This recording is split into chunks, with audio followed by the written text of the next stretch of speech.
Now at 5, the deadliest tornado in the U.S. since 2013. The latest this evening from Alabama as patients continue to fight for their lives and others clean up the damage left behind.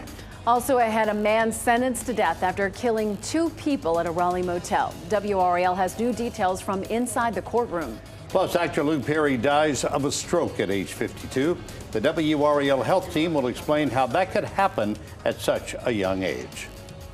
This is WRAL News, your #1 source for local news. Cold temperatures could bring some flurries with them tomorrow. Thank you for joining us. I'm Deborah Morgan. And I'm David Crabtree. This is the system we're watching, and this is where it could be early tomorrow morning. Just southeast of Raleigh, certain areas could see a few snow flurries. You'll also need your coat because we could see temperatures as low as 30 tomorrow morning. Meteorologist Amy Wilmoth is here now to explain what we can expect. Amy? Well, it doesn't look like it's going to be a big impact event. We don't have anything out there right now, but the potential for some flurries is there tomorrow morning, and most likely it's just a few hours, and most likely it's before most of us are out and about on area roads. But again, the radar very quiet for now, and it will be quiet for the next several hours. Here's a look at Futurecast, and we'll take this and we're going to pause it at 3:30 in the morning. That's when the system starts to creep up into our southern counties, at that point into extreme southern parts of Sampson County. By 6 a.m., perhaps impacting southern Cumberland County and maybe southeastern Wayne County as well. This is going to happen for a few hours very early in the morning, and with temperatures right about freezing, it doesn't look like it's going to be a big impact for us. And then as we get toward 10 a.m., the rain starts to push toward the east, and it's going to be moving out of here. We'll actually have some sunshine tomorrow afternoon. So bottom line for tonight, some flurries south and east of the triangle. Temperatures will get down into the 20s as you travel to the north, around 30 in Raleigh, down to about 32 in Fayetteville. We do have some cold mornings headed our way. I'm going to talk about when the 20s return coming up in a few minutes. Oh boy. All right, Amy, thank you. Take WRAL's weather coverage with you anywhere on our weather app. You can watch the latest forecast or check the radar. The WRAL weather app is available for Apple and Android devices. A sign of danger on the horizon. All of a sudden it sounded like a train or something coming through. Damage that's difficult to comprehend. Everything that's been built for 19 years. Gone. In a blink of an eye. Homes destroyed. Families broken. She's gone to heaven. She was only 8 years old. It feels not real. Now a community holds on to all that's left. Something stronger than the storms. Pray for our city. We are in devastation right now. It's not the first time that we've been through devastation or heartache, and we'll rise again. That powerful tornado carved a path of destruction across eastern Alabama into Georgia over the weekend. The EF4 carried wind speeds up to 170 miles per hour, killing at least 23, including 3 children. Crews are still searching for dozens who are unaccounted for. Jay Gray is in Lee County, Alabama, along the path of this killer tornado. A day later, the images are overwhelming. East Alabama left in ruins.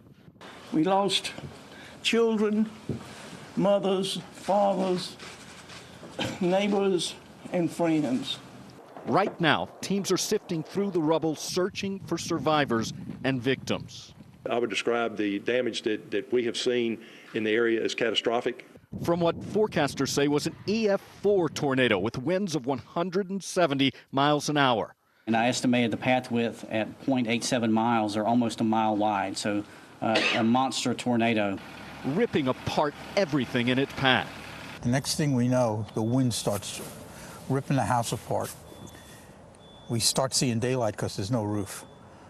And then the ceiling fell on our heads. Families who lived through the storm described the horror. We got down in the floor and we was hugging each other, and I told them, I said, y'all just hang on, and and we was just all holding on to each other. When the winds finally stopped, little was left. When I got there, everything was wiped out, like there was nothing left. The landscape and lives here forever changed. Jay Gray, NBC News, Smith Station, Alabama. That same storm system also hit Georgia, destroying more than 20 homes. No one in Georgia was killed. Georgia's governor has declared a state of emergency in 3 counties. 2 death sentences for Seaga Gillard, the man convicted for killing 2 people. A jury handed down that verdict earlier today, convicting the 30-year-old last week. Gillard killed April Holland, who was pregnant, and Dwayne Garvey at a motel on Glenwood Avenue in April 2016. Judge Paul Ridgway formally sentenced Gillard to death after deeply emotional statements from family. I still remember that call I got to tell me that my sister and brother-in-law were dead. And I just remember falling to my knees in the kitchen, just hysterically crying because I couldn't believe that someone could do something like that. And the jury? Based on North Carolina law, all death penalty sentences have a direct appeal to the state Supreme Court. The state has not carried out an execution since 2006. The death of an 80-year-old woman is being investigated as a homicide in Lee County. Deputies were called to a home last night on Polly Lane in Sanford near Lower Moncure Road. A family member had found Norma Brown dead in her house. Police are still investigating. Another campaign worker in Bladen County was arrested today. Caitlin Kroom worked for political operative McCrae Dallas in an alleged absentee ballot scheme. She was arrested yesterday morning in New Hanover County.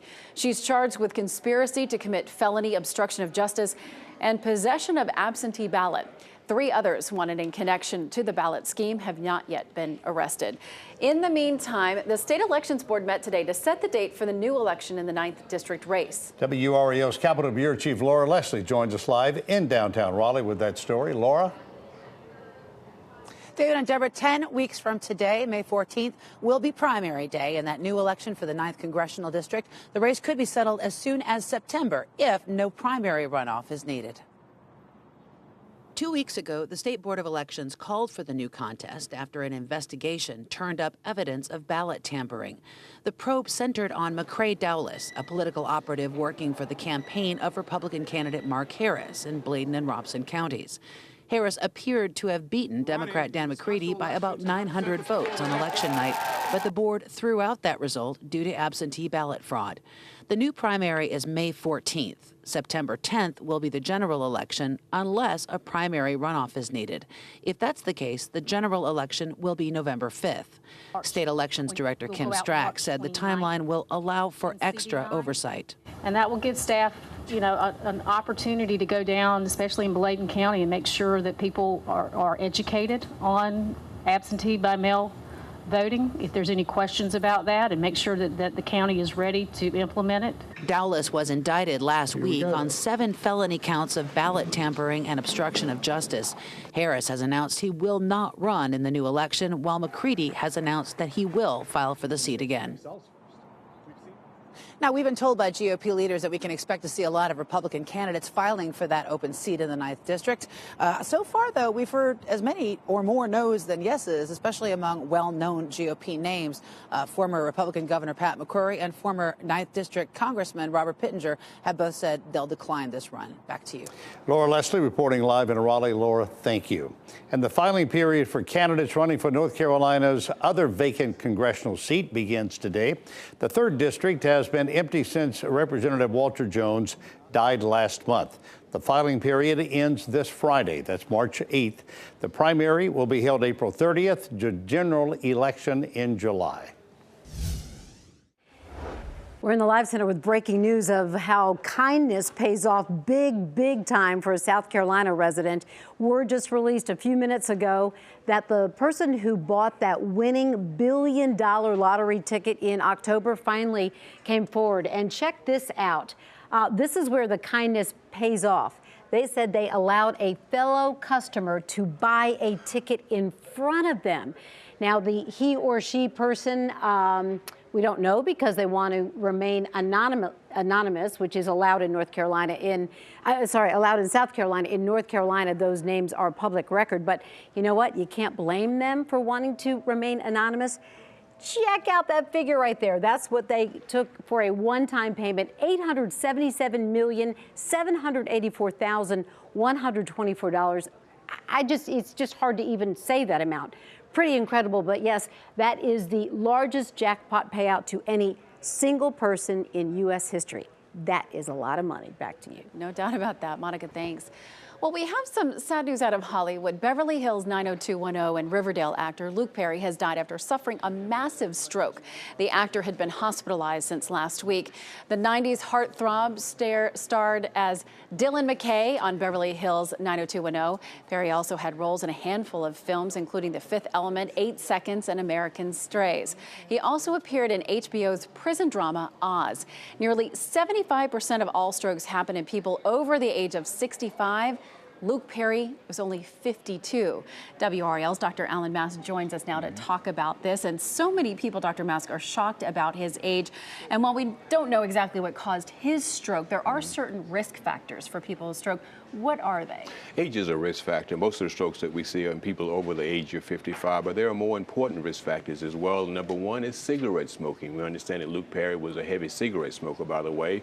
Also, uncontrolled high blood pressure, uncontrolled diabetes, elevated cholesterol. We also know that patients who have heart arrhythmias like atrial fibrillation are more likely to develop strokes as well as women who have high hormone levels, estrogen levels from taking birth control pills, or the elevated estrogen levels that we see in pregnancy and in childbirth. Now, what are the signs exactly of a stroke and the symptoms? Because we understand that he was talking when he was initially taken to the hospital. Well, you can see slurred speech. You can see paralysis involving the arms, the face, or the legs. You can see visual disturbances. There can be the sudden onset of dizziness, headache, and so forth. If you have any of these symptoms at all, you want to make sure to call 911 and get to the hospital right away. Yes, quickly. That's a big part of all of this. What is the window of time that people have to be able to treat a stroke? Well, the neurologists tell us you've got a window of about 3 hours. So if you develop any of these symptoms at all, you want to get to the hospital right away. Typically in stroke centers, they're going to have an emergency room physician to see you right away. Just a few minutes later, you'll see a neurologist. You'll have a CAT scan. There's a medication called TPA, a clot busting medication that can be given. We have a small window to do that. So don't decide you're going to take a nap and address it later. Get to the hospital right away. Great advice. Thank you, Dr. Mask. My pleasure. David? How about this question? You're on a flight. You have really good service. Should you tip your flight attendant? What about the barista at your local coffee shop? It seems like more and more businesses are putting out tip jars that didn't used to have them. Up next, 5 on Your Side's Monica LaLiberty looks at the new push for tips beyond restaurants and salons, when you should tip and how much. And drug makers are facing mounting pressure about expensive products. We'll show you which company is cutting the price of insulin in half. Plus, a new home and hope for a Robeson County family hit hard by Hurricane Matthew more than 2 years ago. Tonight is all new on WRAL. The blind auditions continue on The Voice at 8. Then it's an all new The Enemy Within at 10 and WRAL News at 11.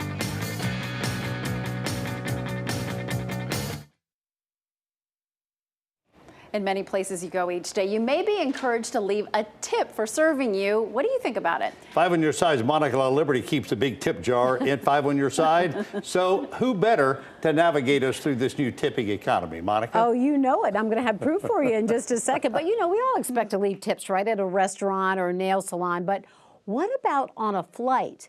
Well, Frontier Airlines now gives passengers the options to tip flight attendants for refreshments, and that's not the only questionable place.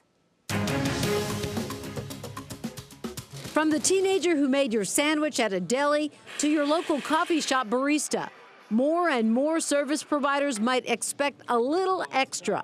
Should you pay up? Consumer Reports recently surveyed more than 1,000 adults about tipping.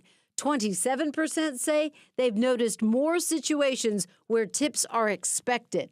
Consumers are becoming increasingly resentful about the idea that they have to tip people just for doing their jobs. Like, really? I have to tip a smoothie maker? Or what about the barista at the coffee shop who swivels a little point-of-sale iPad in your direction with a pre-calculated tip? Once you settle that debate for yourself, CR has some guidelines on how much to tip, although you may not agree. A simple rule of thumb is to tip 15 to 20% of the pre-tax restaurant tab. Don't tip less than 15%. If the server was rude or offensive, speak to the manager, but don't stiff the server.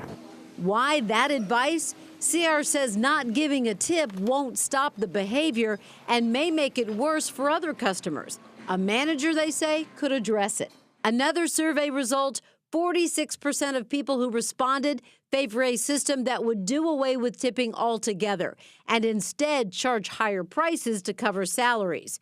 It's a remedy promoted by restaurateur Danny Meyer, the founder of Shake Shack. The people CR spoke to think it would be easier and less hassle. And one more interesting find, 67% of those who go to coffee shops say they do not typically tip their barista. I don't typically go to coffee shops, so I can't weigh in on that, but Crabber, you're right. No, this is going on my desk. I got it. But I'm surprised about that figure with coffee shops, because I see people tipping all the time. And one last thing, Monica, very quickly, I think it's good Frontier is letting people know they can do that, because some people might think they were offending a flight attendant by handing them a tip. Well, that's one way to look at it, Crabber, for sure. All right, Monica, thank you. The company the company selling a top-selling insulin product is offering a half-price version. This comes as drug makers face growing pressure to control prices. Eli Lilly will introduce a version of the diabetes treatment called Insulin Lispro. The price will be about half of the rate of the current diabetes treatment, Humalog. That drug goes for about $275 per vial. The average person uses about 2 vials a month. Gas prices here in Raleigh are rising. However, they're still lower than they were a year ago. Right now, about $2.31 per gallon on average in Raleigh. That's according to Gas Buddy. That's about 12 cents higher than a month ago, but still a dime lower than a year ago. Gas Buddy reports the least expensive gas you could find in Raleigh right now at about $2.18. We got so used to paying right about $2 a gallon that even if it goes up just a little bit, everybody's like, no. I know, we forget 10 years ago it was like over $4 a gallon. Yeah, I do remember that too. Still a great right bargain. After the hurricane. Still a great bargain. Yes. It could always be worse, right? It could always be worse. That is true. Yes. Well, check out this picture here from our Dix Park. Isn't that pretty? Yeah, some sunshine over downtown Raleigh. Very nice picture. And you can see the daffodils in bloom there as well. Just very nice outside. We do have a system that's going to be moving in as we head toward the overnight hours very early tomorrow morning that might bring a few flurries down into some of our southern communities, but most of us will be just fine. But some flurries will be possible south and east of the triangle. Most of the models indicate that cold air, that the flurries will stay south and east of most of us.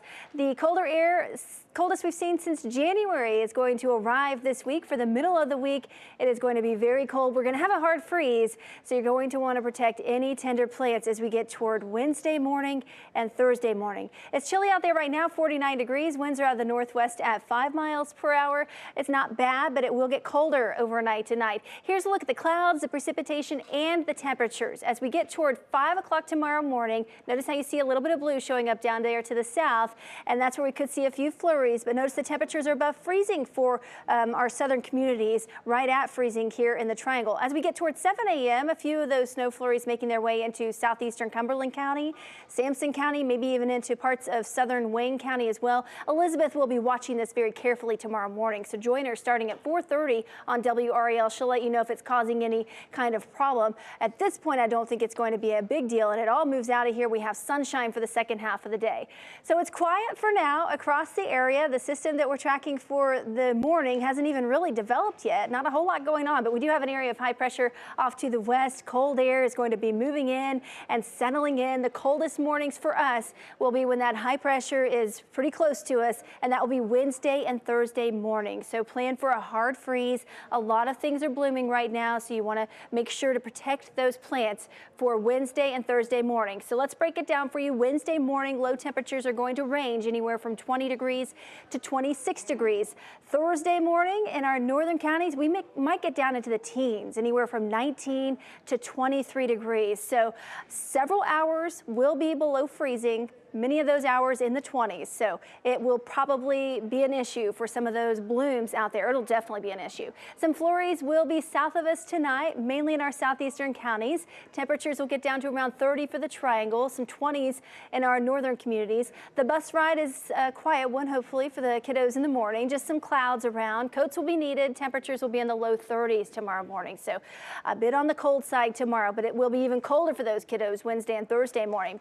During the afternoon, 45 degrees, mostly sunny, staying chilly for the day on Tuesday, and it will be even colder Wednesday. Our low temperature will get down to 22, the high 40, 24 Wednesday night, 52 Thursday, and notice that nice upward trend as we head into the weekend. Temperatures will climb into the 60s and 70s, feeling a little bit more like springtime. And just want to remind everyone, spring those clocks ahead an hour Saturday night before you go to bed. But a brief cold snap for us for the middle of the week, and then we warm right back up this weekend into the 60s, which will be nice. Yeah, Amy, you like seeing that clock on there maybe more than anything right now. Yes, I'm excited. Yeah, thank you. Sure.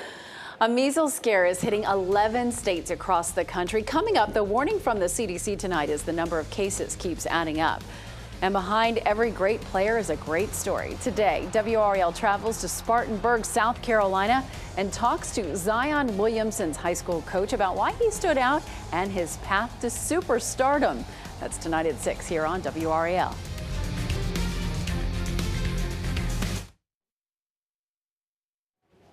A woman now charged after more than 30 dogs were taken from a Fuquay-Varina home.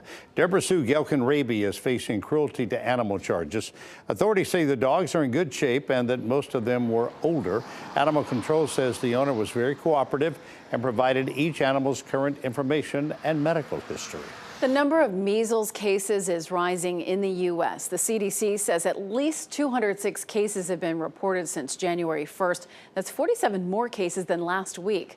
The measles has been reported by 11 states. The Washington State Secretary of State and Secretary of Health will testify before a Senate panel tomorrow to discuss the outbreak. Harnett County now issuing a voluntary water boil advisory. It's for residents in the town of Irwin.